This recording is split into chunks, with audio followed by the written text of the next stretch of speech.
Assalamualaikum warahmatullahi wabarakatuh. Halo teman-teman, bertemu lagi dengan saya. Pada video kali ini, saya ingin berbagi video tutorial tentang aku menyusun skripsi. Jadi beberapa waktu lalu ada temanku yang request nih, udah lama sih, bukan bukan baru, udah lama. Dia ini meminta aku untuk membuat video tentang skripsi. Kalau kita membahas skripsi itu panjang ya, banyak topiknya ya.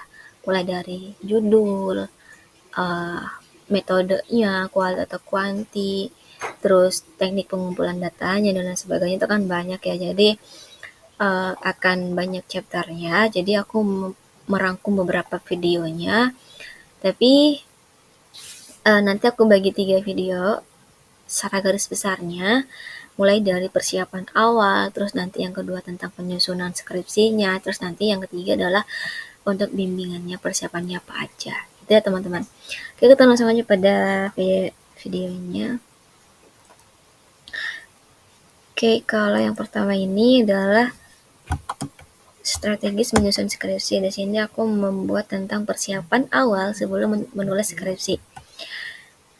Jadi kalau teman-teman kayak bingung nih harus mulai dari mana ya untuk menulis skripsi, apa langsung aja kita mengajukan judul ke dosen dan lain sebagainya. Nggak apa-apa kalau teman-teman kayak nggak usah ribet-ribet deh, tinggal langsung aja langsung ke judul udah gitu kan.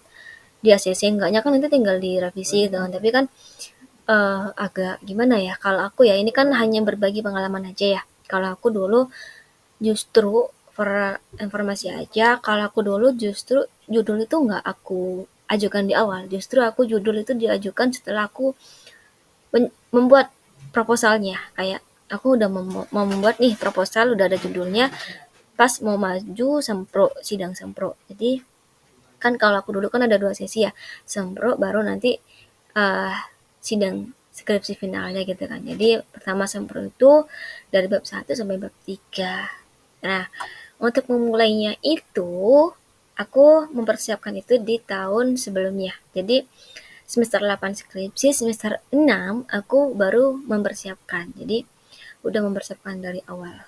Di situ aku udah merangkumnya dalam 4 poin. Yang pertama aku memahami metodenya dulu, kemudian aku menentukan permasalahannya, terus yang ketiga menentukan fokus penelitiannya, dan yang terakhir aku melakukan kajian pustaka ya, awal untuk pendahuluannya nanti. Oke. Yang pertama, kita memahami metode penelitian. Jadi metode penelitian itu ada banyak jenisnya. Yang paling umum ya untuk skripsi itu ada kuali dan kuanti. Ya walaupun jenis-jenis penelitian ada banyak ya, ada penelitian tindakan kelas, penelitian pengembangan, eksperimen dan lain sebagainya gitu kan. Nah kalau aku dulu ambil yang kuali. Kenapa aku ambil kuali?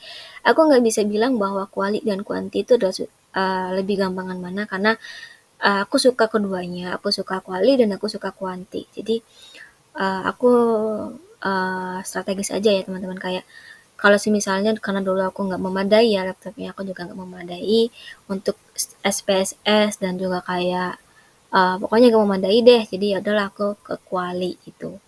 Walaupun aku memang suka banget tentang statistik, angka-angka, aku suka. Tapi karena nggak memadai aja, daripada aku terhambat gitu kan, aku nggak bisa memaksakan keadaan juga kan. Jadi daripada daripada nggak bisa terhambat cuman hanya gara-gara fasilitas aja, jadi aku mengambil opsi lainnya, tapi dengan tetap harus membuat skripsi yang bagus gitu kan. Makanya aku membuat kuali. Nanti metode penelitian kuali dan kuanti ini akan aku pecah lagi ya, kayak apa sih perbedaannya itu gimana, terus apa konsepnya seperti apa, nanti akan ada video selanjutnya ya. Oke, terus langkah yang kedua yaitu menentukan permasalahan penelitian. Permasalahan adalah dasar dari penelitian. Jadi penelitian itu dilakukan untuk memecahkan suatu permasalahan atau mencari solusi dari adanya masalah gitu kan, dari suatu permasalahan. Nah, kalau aku dulu nggak membuat judul. Jadi kalau kebanyakan mahasiswa tuh yang stuck itu, dia tuh bimbingan itu ya sudah ada judulnya, padahal strategisnya ya. Kalau hanya judul aja tanpa tahu fokusnya gimana, permasalahannya apa, targetnya gimana, nanti kan bakalan susah gitu kan. Makanya kalau aku bener-bener dari akarnya, itu dari permasalahannya. Tuh, nih. Jadi permasalahan itu harus menarik bagi peneliti, bukan hanya dari dosen. Jadi kan ada beberapa mahasiswa tuh biasanya akan diberikan apa namanya ya, rekomendasi nih waktu bimbingan pertama, bahkan rekomendasi karena misalnya aku sebagai mahasiswa psikologi itu kan dikasih fokusnya kan, karena aku fokusnya ke klinis, nanti dikasih permasalahan kayak mending ke bagian tentang aku udah ada nih ada tempatnya di mana, nanti dikasih contoh permasalahannya kayak kayak rekomendasi itu dulu waktu ada kayak rekomendasi tentang permasalahan keluarga, bagaimana permasalahan seorang pengguna narkoba dan lain sebagainya gitu kan. Jadi ada rekomendasi rekomendasi dari dosen, tapi di balik rekomendasi itu teman-teman juga harus memilih nih, jika memang mau ngambil dari dosen rekomendasinya, teman-teman juga harus bisa memodifikasi dan mengembangkan itu ya teman-teman. Oke, pintar-pintar untuk mengkonsultasikan dengan dosen. Masalah harus jelas dan spesifik, terutama untuk kuanti ya. Kalau kuanti itu permasalahannya harus spesifik kayak variabel-variabelnya gitu. Permasalahannya mau tentang apa gitu. Nah, kalau kuali itu sementara dan akan berkembang setelah kita terjun ke lapangan. Itu untuk permasalahan penelitian. Oke, langkah yang kedua tentang langkah yang ketiga ya, yaitu menentukan faktor penelitian. Di sini ada tujuannya, mengapa kita harus menentukan fokusnya. Kan jadi kita udah membuat nih untuk permasalahannya, sudah tahu nih ada apa aja gitu kan ya. Misalnya kayak dulu aku membahas tentang permasalahan tentang faktor dari apa ya, permasalahan pengguna narkoba. Si kliennya itu dia menggunakan narkoba tapi targetnya adalah anak-anak, yang dimana permasalahannya apa sih kok bisa sampai mereka tuh sampai menggunakan ini si anak-anak ini gitu kan. Nah itu kan permasalahan sudah ada no gitu kan, tapi setelah itu kita harus mengkerucutkan lagi, kita harus menentukan fokusnya. Kan permasalahan itu kan banyak tuh, mulai dari kita apakah kita mau menggali dari sisi orang tuanya, apa sisi dari pengalaman anaknya, pergaulan anaknya, atau apapun itu gitu kan banyak ya. Jadi di saat itu fokus penelitian ini penting, kayak lebih mengerucut lagi, kayak uh, bisa dibilang lah ya, ini adalah awal dari kita menentukan judul. Nah gitu. Opsi aja kalau fokus ini bisa di teman-teman lakukan atau teman-teman langsung membuat judul.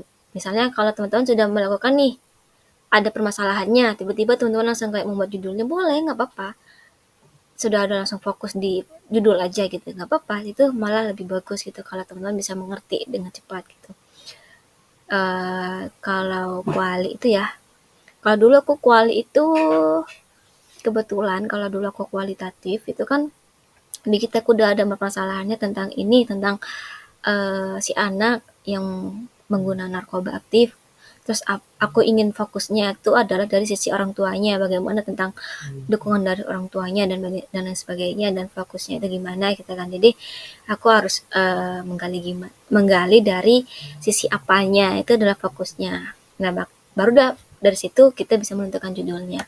Tapi kalau kuali dulu aku ya, judulnya tuh hanya sementara, kayak judul tuh hanya berupa fokusnya aja. Jadi waktu aku bimbingan tuh kayak, Bu, jadi saya akan meneliti ini permasalahannya ini dan fokusnya ini. Judulnya ya rencananya adalah ini. Itu hanya draft aja kalau untuk kuali. Jadi nanti bakalan berubah sewaktu-waktu ketika kita sudah terjun ke lapangan. Oke, langkah yang terakhir adalah kita melakukan kajian pustaka awal untuk pendahuluan.